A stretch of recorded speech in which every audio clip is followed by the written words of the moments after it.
ಒಂದೊಮ್ಮೆ ಪೇಷಂಟ್ ಒಬ್ಬ ಡಾಕ್ಟರ್ನ ಕನ್ಸಲ್ಟ್ ಮಾಡ್ತಾನೆ. ಡಾಕ್ಟರ್ ಕೇಳ್ತಾರೆ, ನಿನ್ನ ಸಮಸ್ಯೆ ಏನು ಅಂತ.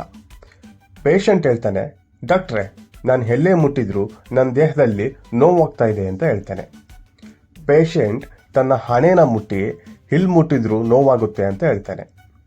ಅದಕ್ಕೆ ಡಾಕ್ಟರ್ ಹಣೆನ ಚೆಕ್ ಮಾಡಿ, ಇವಾಗ ನೋವಾಗ್ತಾ ಇದೆಯಾ ಅಂತ ಕೇಳಿದ್ರೆ ಇಲ್ಲ ಅಂತ ಹೇಳ್ತಾನೆ.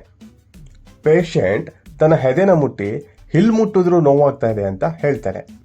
ಡಾಕ್ಟರ್ ಎದೆನ ಚೆಕ್ ಮಾಡಿ, ಇವಾಗ ನೋವಾಗುತ್ತಾ ಅಂತ ಕೇಳಿದ್ರೆ ಇಲ್ಲ ಅಂತ ಹೇಳ್ತಾನೆ. ಪೇಷಂಟ್ ತನ್ನ ಹೊಟ್ಟೆನ ಮುಟ್ಟಿ ಇಲ್ಲಿ ಮುಟ್ಟಿದ್ರು ನೋವಾಗುತ್ತೆ ಅಂತ ಹೇಳ್ತಾನೆ. ಡಾಕ್ಟರ್ ಈ ಸಲ ಹೊಟ್ಟೆನ ಚೆಕ್ ಮಾಡಿ, ಇವಾಗ ನೋವಾಗ್ತಾ ಇದೆಯಾ ಅಂತ ಕೇಳಿದ್ರೆ ಪೇಷಂಟ್ ಹೇಳ್ತಾನೆ ಇಲ್ಲ ಅಂತೇಳಿ.